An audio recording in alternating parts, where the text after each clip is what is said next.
Hello बच्चों, स्वागत है आप लोग का हमारे यूट्यूब चैनल प्रिपरेशन मंत्रा पे। हम लोग क्लास 12 केमिकल काइनेटिक्स चैप्टर्स में ऑर्डर ऑफ रिएक्शन आज पढ़ेंगे। पिछले क्लासेस में हम लोग molecularity, rate of reaction, factors affecting rate of reaction, जिसमें हम लोग देखे कैटलिस्ट का रोल, टेम्परेचर का रोल, है ना, कंसंट्रेशन का रोल, ये सब पे हम लोग चर्चा किए थे। आज हम लोग एक इम्पॉर्टेंट टॉपिक पढ़ेंगे केमिकल काइनेटिक्स का, जिसको हम लोग कहते हैं ऑर्डर ऑफ रिएक्शन। ठीक है, तो ऑर्डर ऑफ रिएक्शन क्या है, कैसे निकलेगा? तो आप लोग इसके लिए करेंगे क्या कि कोई भी केमिकल रिएक्शन दिया हुआ है तो उस केमिकल रिएक्शन में आप लोग पहले रेट लॉ एक्सप्रेशन निकालेंगे, और रेट लॉ एक्सप्रेशन में जो मोलर कंसंट्रेशन टर्म पे जो पावर आएगा, उस मोलर कंसंट्रेशन टर्म के पावर को ऐड करने पे उस रिएक्शन का ऑर्डर निकलता है। और आप लोग को बता दें कि ऑर्डर निकालने के लिए आपको एक्सपेरिमेंटल वेरिफिकेशन के थ्रू जाना होगा, यानी कुछ एक्सपेरिमेंटल एनालिसिस को देख के और उसके बाद उस रिएक्शन का ऑर्डर निकलता है। यानी ये थ्योरेटिकली जैसे जितना आसानी से आप मॉलिक्यूलरिटी निकाल ले रहे थे कि रिएक्टेंट का देख लेना था कि कितने रिएक्टेंट का मॉलिक्यूल्स इन्वॉल्व है, उसको ऐड कर देते थे आप लोग सिंपली और मॉलिक्यूलरिटी निकल जाता था। लेकिन ऑर्डर में ये ध्यान रखना है आप लोगों को कि आप लोग को एक्सपेरिमेंटल जो आप लोग का डाटा दिया हुआ है उसके मदद से ऑर्डर निकलता है। ठीक है, किसी किसी केस में ऑर्डर मॉलिक्यूलरिटी सेम भी हो जाता है और किसी किसी केस में ऑर्डर और मॉलिक्यूलरिटी सेम नहीं भी होता। तो आइए हम लोग जानते हैं किस तरह से किसी भी रिएक्शन का ऑर्डर निकालते हैं और ऑर्डर ऑफ रिएक्शन कहते हैं किसको। ठीक है, तो सबसे पहले हम लोग जान ले कि क्या है ऑर्डर ऑफ रिएक्शन। तो इसको पहले डिफाइन कर ले, सबसे पहले इसको डिफाइन कर ले क्या है ये। तो हम लोग कह सकते हैं कि it is defined as the sum of the power, it is defined as the sum of the power of molar concentration term, sum of the power of molar concentration term of reactants in a rate law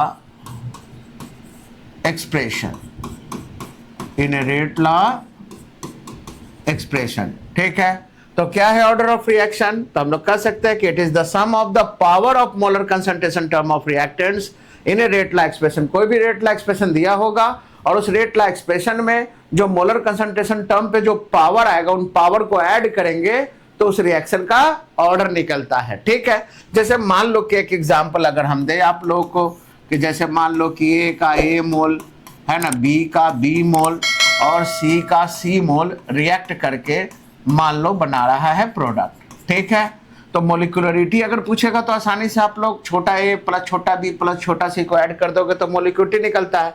लेकिन order के लिए rate law expression पे निर्भर करना पड़ता है। तो मान लो कि अगर हम इस इक्वेशन का, है ना, इस रिएक्शन का रेट लॉ एक्सप्रेशन अगर निकालें, ठीक है, इसका मान लो कि रेट लॉ एक्सप्रेशन अगर हम लोग लिखें, है ना, लॉ ऑफ मास एक्शन के मदद से, है ना, तो इसका रेट लॉ एक्सप्रेशन मान लो किया है आप लोग का। रेट कैसे निकालते हैं? तो माइनस dx/dt, है ना, इंस्टेंटेनियस रेट हो गया, ये बराबर क्या होता है k इंटू, है ना, लॉ ऑफ मास एक्शन में कहा गया ना था कि रेट डायरेक्टली प्रोपोर्शनल होता है प्रोडक्ट ऑफ द, है ना, कंसंट्रेशन ऑफ रिएक्टेंट। ठीक है, तो जाहिर सी बात है कि अगर एक से ज्यादा रिएक्टेंट है तो हम लोग क्या करेंगे, तो उस केस में जितना भी मोलर कंसंट्रेशन टर्म है उन सब के प्रोडक्ट को हम लोग रेट कहते हैं, यानी रेट डायरेक्टली प्रोपोर्शनल होता है, प्रोपोर्शनल का साइन हटाएंगे तो कांस्टेंट के डालेंगे जिसको रेट कांस्टेंट कहते हैं। तो मान लो कि जब आप लोग रेट लॉ एक्सप्रेशन इस रिएक्शन का निकाल रहे हो, इसका पावर टर्म्स दूसरा आ गया, मान लो कि इसका पावर हो गया x, है ना, b पे पावर आया आप लोग का y, c पे पावर आया z, है ना। आप लोग कहोगे कि सर ये तो मोलर कंसंट्रेशन टर्म a का a है, b का b है, c का c है, वो रखना चाहिए। तो वो हम क्या बोले थे कि किसी भी रिएक्शन में मॉलिक्यूलरिटी और ऑर्डर बराबर हो भी सकता है, नहीं भी हो सकता है। तो अगर मान लो कि इसका मोलर कंसंट्रेशन टर्म पे जो पावर आया, ए पे पावर आया x, बी पे y, सी पे z, तो ऑर्डर कैसे निकालेंगे? तो ऑर्डर निकालने के लिए, है ना, ऑर्डर ऑफ रिएक्शन निकालने के लिए हम लोग को क्या करना होगा, ये जो रेट लॉ एक्सप्रेशन में रिएक्टेंट के मोलर कंसंट्रेशन टर्म पे जो पावर आया उन पावर को क्या कर देंगे, जोड़ देंगे, यानी ऐड कर देंगे, यानी इन पावर का सम जो है वही ऑर्डर ऑफ रिएक्शन होगा। तो ऑर्डर ऑफ रिएक्शन निकालने के लिए क्या करेंगे, तो मोलर कंसंट्रेशन टर्म पे जो पावर है उन सबको ऐड कर देंगे, x plus Y plus z. ये तीनों को ऐड करने पे इस रिएक्शन का क्या निकल जाएगा, ऑर्डर। और अगर मोलिकुलरिटी की बात करें तो मोलिकुलरिटी तो आप लोग आसानी से निकाल लोगे। तो मोलिकुलरिटी निकालने के लिए आप लोग को क्या करना होगा, तो इस रिएक्शन का मोलिकुलरिटी जो है वो किस चीज पर डिपेंड करेगा, तो स्टिक्योमेट्रिक कोफिशिएंट को ऐड कर देना होगा, यानी A प्लस बी प्लस सी। मतलब कहने का मतलब कि अगर ये जो स्टिक्योमेट्रिक कोफिशिएंट है उसको ऐड करेंगे तो उस रिएक्शन का मोलिकुलरिटी निकलेगा, लेकिन मोलर कंसंट्रेशन टर्म पे जो पावर आएगा उन पावर को ऐड करेंगे तो ऑर्डर निकलेगा। तो ऑर्डर निकलने के लिए क्या करना होगा किसी भी रिएक्शन का रेट ला एक्सप्रेशन निकाल के और जो भी रिएक्टेंट के मोलर कंसंट्रेशन टर्म पे जो पावर आएगा उस पावर को ऐड कर देंगे तो उस रिएक्शन का ऑर्डर निकल जाएगा। ठीक है। और मोलिकुलरिटी निकालने के लिए हम लोग को क्या करेंगे, जो भी स्टिक्योमेट्रिक कोफिशिएंट उस रिएक्शन में दिया हुआ है उनको ऐड कर देंगे तो उस रिएक्शन का मोलिकुलरिटी निकल जाएगा। हाँ, ये ऐसा हो सकता है ना, ऐसा हो सकता है कि अगर आप लोग का x plus Y plus Z का value a plus B plus C के बराबर आ जाए तो आप लोग वैसे केस में कह सकते हो कि उस रिएक्शन का ऑर्डर जो है उस रिएक्शन के मोलिकुलरिटी के बराबर हो जाएगा, या हो सकता है। लेकिन अगर मान लो कि ये जो है आप लोग का जो ऑर्डर है आप लोग का है ना, वो अगर मोलिकुलरिटी के बराबर अगर नहीं हुआ, मतलब ऐसा भी हो सकता है कि मोलर कंसंट्रेशन टर्म पे जो पावर आया वो मोलिकुलरिटी के बराबर नहीं है, तो नहीं है तो ऐसे केस में ऑर्डर जो है वो नहीं बराबर होगा उस रिएक्शन के मोलिकुलरिटी के। मतलब सिंपल बात है कि ऑर्डर मोलिकुलरिटी के बराबर हो भी सकता है, ऑर्डर मोलिकुलरिटी के बराबर नहीं भी हो सकता। तो ये कैसे पता करेंगे, तो मोलिकुलरिटी तो आसानी से निकाल लोगे, जो भी स्टिक्योमेट्रिक कोफिशिएंट सामने दिया हुआ है बैलेंस केमिकल इक्वेशन उसको ऐड कर देंगे, मोलिकुलरिटी निकल जाएगा। लेकिन ऑर्डर निकालने के लिए आप लोग को क्या करना होगा, आप लोग को एक एक्सपेरिमेंटल कुछ डाटा दिया रहेगा, उस डाटा के मदद से हम उस रिएक्शन का ऑर्डर निकालेंगे। ठीक है। तो आइए हम लोग कैसे करेंगे वो पहले हम लोग देख ले। तो ऑर्डर समझ गए क्या है ऑर्डर ऑफ रिएक्शन, तो किसी भी रिएक्शन का जो रेट ला एक्सप्रेशन दिया रहेगा उसमें मोलर कंसंट्रेशन टर्म पे जो पावर आएगा उस पावर को ऐड करेंगे तो वो उस रिएक्शन का क्या निकल जाएगा, वो उस रिएक्शन का निकाल देगा क्या, ऑर्डर, है ना। और मोलिकुलरिटी कैसे निकालेंगे, तो मोलिकुलरिटी मोलर कंसंट्रेशन टर्म पे जो भी आप लोग का मतलब स्टिक्योमेट्रिक कोफिशिएंट के मदद से मोलिकुलरिटी निकलेगा और मोलर कंसंट्रेशन टर्म को अगर ऐड करेंगे तो उससे हम लोग का ऑर्डर निकलेगा। तो इस केस में हम लोग इस तरह से ऑर्डर और मोलिकुलरिटी ऑफ रिएक्शन हम लोग निकाल सकते हैं। ठीक है। तो यहाँ पे हम लोग ध्यान देंगे। अब आइए आप लोग को बताते हैं, लेकिन कुछ बातों को ध्यान रखना है। क्या क्या बताए थे आप लोग को बताए थे कि मोलिकुलरिटी जो है वो कैसा वैल्यू है, थ्योरेटिकल वैल्यू है। लेकिन आप लोग को हम बताते चले कि ऑर्डर ऑफ रिएक्शन जो है ना, वो ध्यान रखिएगा कि ऑर्डर ऑफ रिएक्शन जो होगा, ऑर्डर ऑफ रिएक्शन जो है ये थ्योरेटिकल वैल्यू नहीं है, ये एक एक्सपेरिमेंटल वैल्यू है। ठीक है, एक्सपेरिमेंटल वैल्यू है। मतलब मोलिकुलरिटी जो है वो थ्योरेटिकल वैल्यू है, ऑर्डर जो है वो एक्सपेरिमेंटल वैल्यू है। उसके बाद आप लोग क्या देखे थे कि मोलिकुलरिटी के बारे में क्या बताए थे, मोलिकुलरिटी के बारे में बताए थे कि मोलिकुलरिटी कभी भी निगेटिव नहीं होगा, जीरो नहीं होगा, फ्रैक्शनल नहीं होगा, इनफिनाइट नहीं होगा, इमेजिनरी नहीं होगा, है ना। तो ऑर्डर के बारे में जान ले कि ऑर्डर जो है वो क्या क्या हो सकता है। तो ये ध्यान रखेंगे कि ऑर्डर ऑफ रिएक्शन है ना, मे भी नेगेटिव भी हो सकता है, आप लोग का जीरो भी हो सकता है ना। तो ऑर्डर ऑफ रिएक्शन में भी नेगेटिव, जीरो, है ना, में भी जीरो, नेगेटिव और फ्रैक्शनल। ठीक है, नेगेटिव हो सकता है, जीरो भी हो सकता है और क्या हो सकता है, फ्रैक्शनल भी हो सकता है।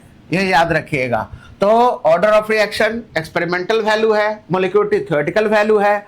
मोलिकुलरिटी निगेटिव नहीं होगा, जीरो नहीं होगा, फ्रैक्शनल नहीं होगा, लेकिन ऑर्डर ऑफ रिएक्शन जो है वो निगेटिव भी हो सकता है, जीरो भी हो सकता है और फ्रैक्शनल भी हो सकता है। तो ऑर्डर ऑफ रिएक्शन में भी निगेटिव, जीरो और फ्रैक्शनल। ठीक है।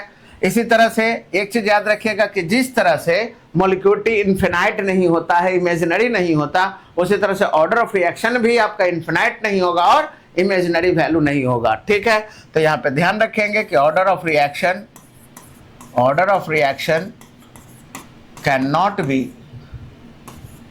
कैन नॉट बी इन्फिनाइट और इमेजिनरी, है ना। ये तो दोनों के लिए लागू होगा, ना तो मोलिक्यूलिटी इन्फिनाइट या इमेजिनरी होगा, ना ही ऑर्डर ऑफ रिएक्शन जो है इन्फिनाइट या इमेजिनरी होगा। ये ध्यान में रखना है आप लोग को, ठीक है। तो यहाँ से आसानी से हम लोग किसी किसी रिएक्शन में आप लोग का ऑर्डर मोलिक्यूलिटी सेम हो भी सकता है, नहीं भी हो सकता है। जैसे मान लो कि इस केस में अगर हम लोग बात कर ले, है ना, कि 2FeCl3 प्लस SnCl2, है ना, ये मिल के आप लोग का क्या बन गया, ये मिल के बन गया आप लोग का 2FeCl2 प्लस बन गया SnCl4। तो अगर हम कहें कि इस रिएक्शन का मोलिकुलरिटी बताइए, तो मोलिकुलरिटी कैसे निकलेगा, तो ये तो आराम से निकाल लेंगे, है ना। FeCl3 का स्टिक्योमेट्रिक कोफिशिएंट 2 है और इसका 1 है, तो 2 और 1 कितना हो गया आप लोग का, मोलिकुलरिटी हो गया इसका 3। लेकिन ऑर्डर निकालने के लिए इसका रेट ला एक्सप्रेशन निकालना होगा। तो अगर मान लो कि इसका रेट ला एक्सप्रेशन -dx/dt बराबर हो गया आप लोग का क्या, k इंटू, है ना, यहाँ पे आया FeCl3 पे पावर आप लोग का 2, SnCl2 पे पावर आया 1। तो ये आप लोग का मोलर कंसंट्रेशन टर्म पे जो पावर आया वहां से ऑर्डर निकलेगा। तो इस केस में ऑर्डर ऑफ रिएक्शन कितना हो जाएगा आप लोग का, तो 2 + 1 3। तो यहाँ पे आप लोग साफ तौर पे देख रहे हो कि इस केस में ऑर्डर और मोलिक्यूलिटी दोनों क्या है आप लोग का, सेम है। तो सेम हो भी सकता है, नहीं भी हो सकता है। तो ऑर्डर निकालने के लिए हम लोग को क्या करना होगा, एक्सपेरिमेंटल जो एविडेंस है या एक्सपेरिमेंटल जो आप लोग का डाटा दिया हुआ है वहां से हम लोग निकालेंगे। तो आइए एक एग्जाम्पल के थ्रू हम लोग बात करते हैं कि किस तरह से किसी भी रिएक्शन का ऑर्डर हम लोग निकालेंगे, ठीक है। तो यहाँ पे आप लोग देख लिए, दोनों में अंतर अगर पूछेगा तो पहला में डेफिनेशन लिख दीजिएगा कि मोलिक्यूलिटी क्या है। तो किसी भी आप लोग का रिएक्टेंट मोलिक्यूल की संख्या है, यानी किसी भी बैलेंस स्टिक्योमेट्रिक इक्वेशन में जितना number of reacted molecules involve हो रहा है उसी की संख्या को मोलिक्यूलिटी कहते हैं। ऑर्डर क्या है, तो ऑर्डर के बारे में ऑर्डर का डेफिनेशन लिख दीजिएगा कि it is the sum of the power of molar concentration term of reactant in a rate law expression. Second में आप लोग लिख दीजिएगा कि molecularity is a theoretical value, जबकि ऑर्डर ऑफ रिएक्शन जो है वो एक्सपेरिमेंटल वैल्यू है। थर्ड में लिख दीजिएगा कि मोलिक्यूलिटी जो है वो can not be zero, negative और फ्रैक्शनल। जीरो नहीं हो सकता, नेगेटिव नहीं हो सकता, फ्रैक्शनल नहीं हो सकता, 3 से ज्यादा नहीं हो सकता, ठीक है। ऐसा करके इधर आप लोग का क्या लिख दीजिएगा ऑर्डर में कि ऑर्डर कैन भी आप लोग का या मे बी जीरो भी हो सकता है, ऑर्डर नेगेटिव भी हो सकता है, फ्रैक्शनल भी हो सकता है। लेकिन ऑर्डर और मोलिक्यूलिटी दोनों जो है ना तो इमेजिनरी होगा ना तो इन्फिनाइट होगा। तो यहां से आप लोग 3 अंतर दोनों में, 3 डिफरेंसेस जो है वो दोनों में लिख के ऑर्डर और मोलिक्यूलिटी का डिफरेंसेस आसानी से हम लोग लिख सकते हैं। अब कैसे हम लोग ऑर्डर निकालेंगे, आइए हम लोग देखते हैं तरीका कि ऑर्डर ऑफ रिएक्शन निकलेगा कैसे, ठीक है। जैसे मान लो एक क्वेश्चंस के थ्रू आप लोग को दिखा रहे हैं कि फाइंड आउट, क्या निकालना है आप लोग को, ऑर्डर ऑफ रिएक्शन, है ना। हमको ऑर्डर निकालना है रिएक्शन का, ठीक है। रिएक्शन दिया हुआ है आप लोग का कि A + B, है ना, ये मान लो +C, ये मिलकर आप लोग का बन रहा है प्रोडक्ट, ठीक है। तो इस रिएक्शन का आप लोग का ऑर्डर निकालना है। मान लेते हैं कि इसका रेट ला एक्सप्रेशन जो है ना, रेट ला एक्सप्रेशन जो है हम लोग तैयार कर लेंगे। क्या होगा, -dx/dt ये बराबर k इंटू A पे पावर x है, यानी A का ऑर्डर x है आप लोग का, नहीं मालूम x कितना है, B पे पावर y है और C पे पावर z है। तो जाहिर बात है कि ऑर्डर निकालने के लिए x y z का वैल्यू निकालना होगा और x y z का वैल्यू निकलेगा तभी हम लोग का क्या होगा, ऑर्डर निकलेगा। तो यहाँ कुछ एक्सपेरिमेंटल डाटा आप लोग का दे दिया जाए। मान लो कि दिया हुआ है, यहाँ पे दिया हुआ है एक्सपेरिमेंट नंबर, ठीक है। यहाँ पे दिया हुआ है कंसंट्रेशन ऑफ A, ठीक है। यहाँ दिया हुआ है कंसंट्रेशन ऑफ B और इस केस में दिया हुआ है कंसंट्रेशन ऑफ C, ठीक है। और इधर दिया हुआ है आप लोग का रेट दिया हुआ है, ठीक है। तो ऐसे केस में हम लोग आसानी से निकाल सकते हैं, है ना। दिया हुआ है रेट ऑफ रिएक्शन का वैल्यू दिया हुआ है, तो देखा गया कि एक्सपेरिमेंट नंबर 1 में A का कंसंट्रेशन मान लो कि है 0.1 m, इसका भी है 0.1 m, इसका भी है 0.1 m और इसका रेट जो है 2 × 10⁻⁻2 यूनिट है, ठीक है।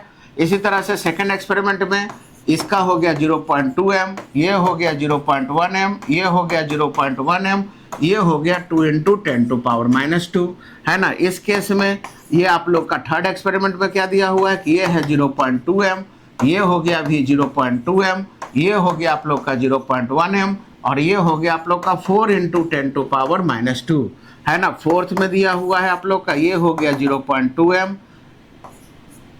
है ना, ये भी हो गया 0.2 m, और ये जब हुआ 0.2 m तो ये हो गया आप लोग का 16 इंटू 10⁻², है ना। तो ये एक एक्सपेरिमेंटल डाटा दिया हुआ है कि इस तरह से ऑब्जर्वेशन किया गया, और इसके मदद से हम लोग को रिएक्शन का क्या निकालना है, ऑर्डर निकालना है ना। तो यहाँ पे आप लोग साफ देख रहे हो कि ए बी सी का कंसंट्रेशन जब सिमिलर था तो रेट कितना था, 2 इंटू 10⁻²।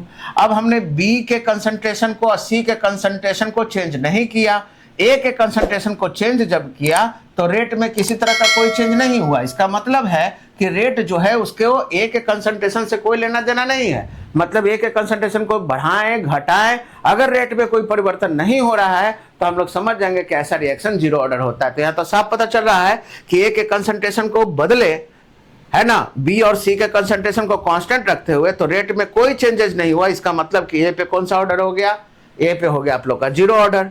यहाँ पे हम लोग क्या देख रहे हैं कि अब बी के कंसंट्रेशन को, एक सी के कंसंट्रेशन को कोई चेंज नहीं किए, इसमें तो जीरो ऑर्डर निकल ही गया। बी के कंसंट्रेशन को दुगना किए तो रेट क्या हो गया, दुगना। तो इसका मतलब है कि बी के टर्म में फर्स्ट ऑर्डर है। और उसी तरह से सी में हम लोग क्या देखें कि इसके कंसंट्रेशन को दुगना किए तो रेट जो है वो आप लोग देख रहे हो कि किस तरह से आप लोग का 4 इंटू 10⁻² से 16 इंटू 10⁻² हो गया। यानी कि इस केस में हम लोग देख रहे हैं कि रेट जो है वो आप लोग का जो है वो क्या हो गया आप लोग का, यानी इस केस में आप लोग का जीरो ऑर्डर था ए के टर्म में, बी के टर्म में फर्स्ट ऑर्डर, सी के टर्म में सेकंड ऑर्डर। तो ओवरऑल आप लोग वहां निकालते हैं, कैसे निकालते हैं आइए देखिए किस तरह से करेंगे। तो इस तरह का क्वेश्चन दिया रहेगा, ठीक है। तो इस तरह का क्वेश्चन दिया रहेगा तो इसको बनाइएगा कैसे, तो आप लोग यहाँ पे इसको इस तरह से लेके चलेंगे, ठीक है।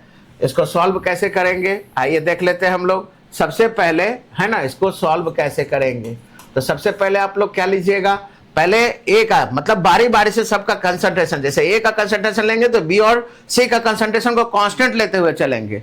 मतलब कि आपको वो एक्सपेरिमेंट नंबर चूज करना है जिसमें ए बदल रहा हो लेकिन बी और सी का कंसंट्रेशन में बदलाव नहीं हो रहा हो, ठीक है। तो इसमें हम लोग क्या देखेंगे, तो पहले हम लोग लिखेंगे क्या कि रेट इन टर्म्स ऑफ ए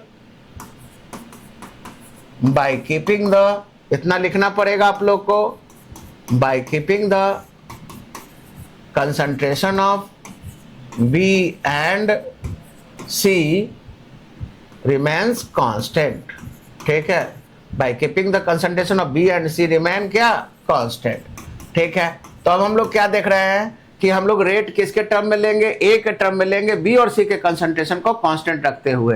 तो हम लोग क्या करेंगे, कौन कौन एक्सपेरिमेंट नंबर को उठाएं, तो जाहिर बात है कि इसमें बी नहीं बदल रहा है फर्स्ट और सेकंड में, और सी भी नहीं बदल रहा है, लेकिन ए बदल रहा है। तो एक्सपेरिमेंट नंबर फर्स्ट और एक्सपेरिमेंट नंबर सेकंड लेंगे।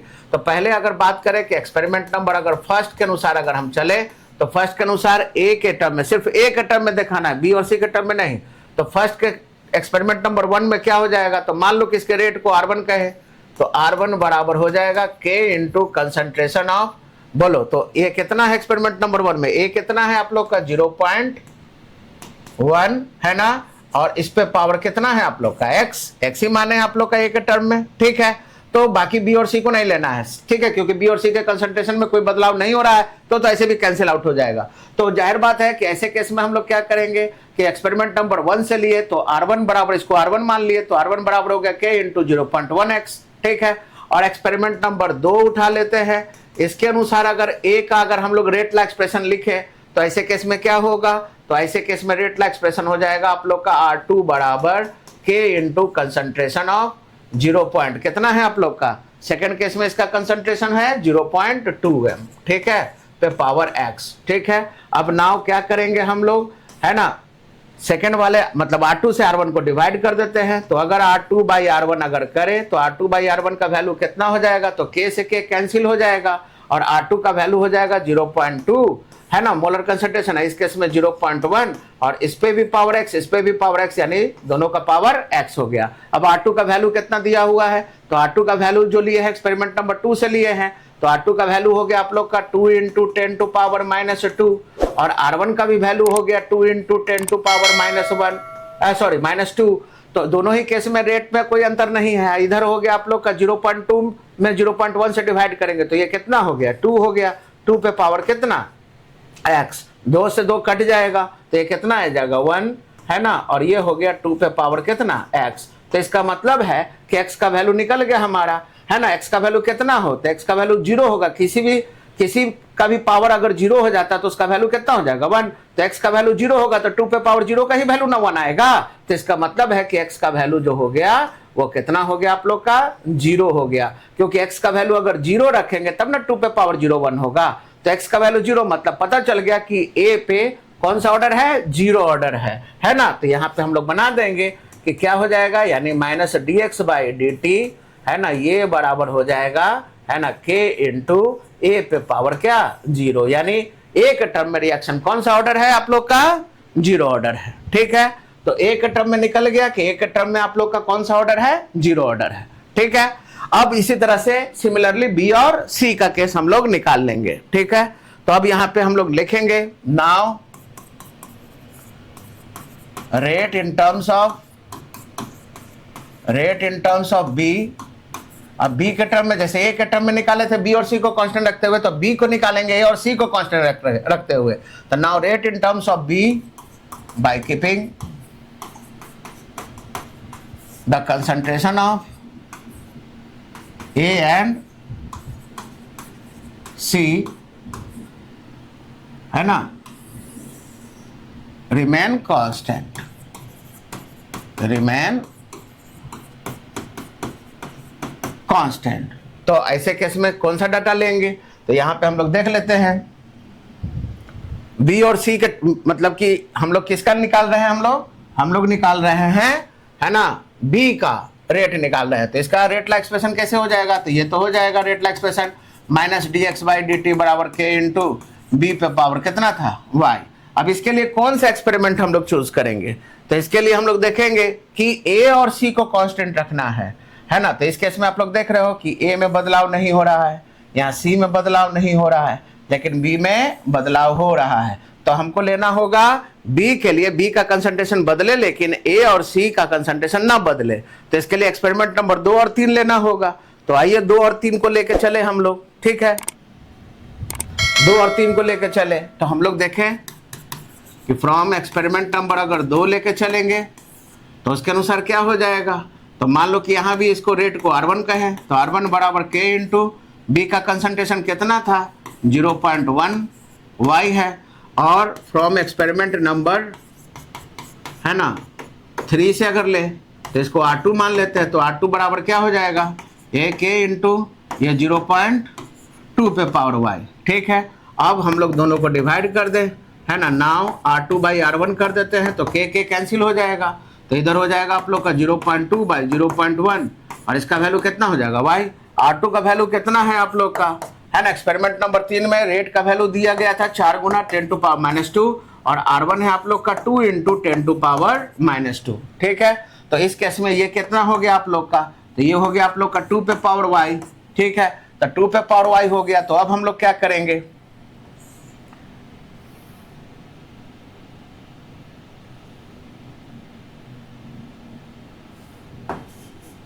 टू पे पावर y है तो 2 पे पावर y है तो ये कटेगा 2 टाइम्स में, तो कितना हो जाएगा आप लोग का, ये से ये कटेगा तो ये आएगा 2 बराबर 2 पे पावर y। तो y का वैल्यू कितना हो कि इसका पूरा का वैल्यू 2 आए तो 1 होगा, 2 पे पावर 1 होगा तब ना इसका वैल्यू 2 होगा। तो इसका मतलब कि y का वैल्यू 1 आएगा, क्योंकि y का वैल्यू 1 रखेंगे तो 2 पे पावर 1 का वैल्यू 2 आएगा आप लोग का।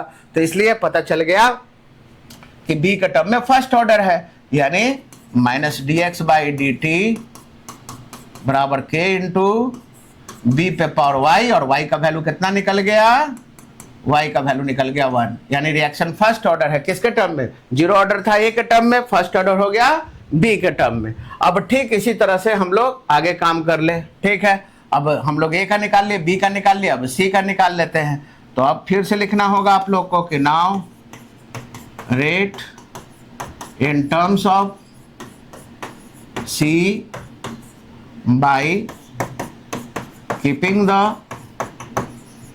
concentration of किसका कंसंट्रेशन, अब C का निकालेंगे तो ये ध्यान रखेंगे C का 2 डाटा वो लेंगे जिसमें C बदल रहा हो लेकिन A और B नहीं बदल रहा हो। By keeping the concentration of A and B, है ना, रिमेन कांस्टेंट।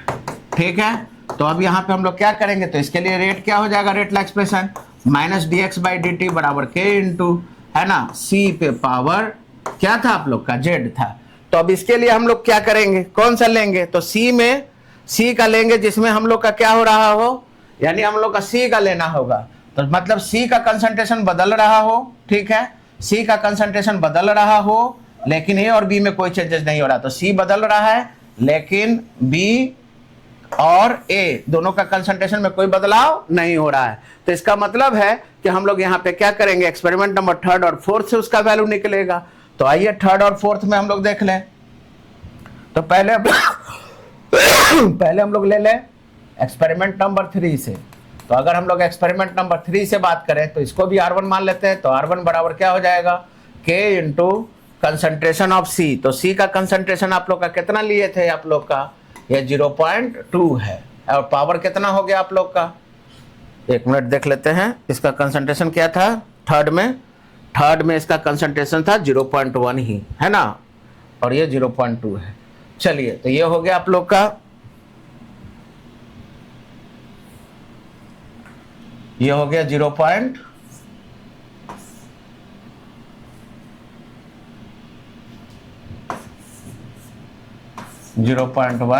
और इस पे पावर कितना, जेड। ठीक है, और एक्सपेरिमेंट नंबर 4 में अगर ले तो इसको R2 मान लेते हैं। ये हो गया K इंटू, ये हो गया 0.2, इस पे पावर जेड, है ना। अब फिर से यहाँ कर देते हैं हम लोग R2 बाई R1। तो R2 बाई R1 बराबर क्या होगा, K से K कैंसिल हो जाएगा, इधर हो जाएगा 0.2 बाई 0.1 पे पावर कितना, जेड। R2 का वैल्यू कितना था, ये था 16 into 10 to power minus 2 experiment number 4 में। और एक्सपेरिमेंट नंबर 3 में कितना था आप लोग का, है ना। तो एक्सपेरिमेंट नंबर 3 में रेट का वैल्यू था आप लोग का 4 इंटू 10 टू पावर माइनस 2। ये आप लोग का कितना हो गया, ये कट के आ गया आप लोग का कितना, 2 पे पावर जेड। अब यहाँ से करेंगे तो 4 चौका 16 यानी 4 4 जा 16 यानी 4, और ये हो गया 2 पे पावर कितना, जेड। अब जेड का वैल्यू कितना रखें कि इसका वैल्यू 4 हो जाए, तो जाहिर बात है जेड का वैल्यू अगर 2 होगा तो 2 दूना 4 हो जाएगा। तो यहाँ से पता चल गया कि जेड का वैल्यू आप लोग का आ गया कितना, 2। तो इसका रेट ला एक्सप्रेशन क्या हो जाएगा, तो जेड पता चल गया। तो अब जेड के टर्म में क्या होगा, minus d x by d T, है ना, ये बराबर हो गया K इंटू, है ना, C पे पावर कितना, 2। यानी रिएक्शन जो है C के टर्म में सेकंड ऑर्डर है आप लोग का, है ना, और उसी तरह से आप लोग का B के टर्म में फर्स्ट ऑर्डर है और A के टर्म में 0 ऑर्डर है। तो ओवरऑल रिएक्शन क्या हो जाएगा हमारा, तो ओवरऑल रिएक्शन हो जाएगा हमारा, हम लोग कह सकते हैं कि ओवरऑल रिएक्शन जो होगा वो हमारा क्या होगा, तो लिख सकते हैं minus d x by d T, ये बराबर K इंटू, ए पे कितना था, x था, x का वैल्यू कितना आया है 0, है ना, b पे पावर y था, उसका वैल्यू कितना आया 1, c पे पावर z था, उसका वैल्यू कितना आया 2। अब यहाँ से ऑर्डर निकालना है पूरे रिएक्शन का, अलग अलग में तो पता चल गया कि A के टर्म में 0 ऑर्डर, B के टर्म में फर्स्ट ऑर्डर, C के टर्म में सेकंड ऑर्डर।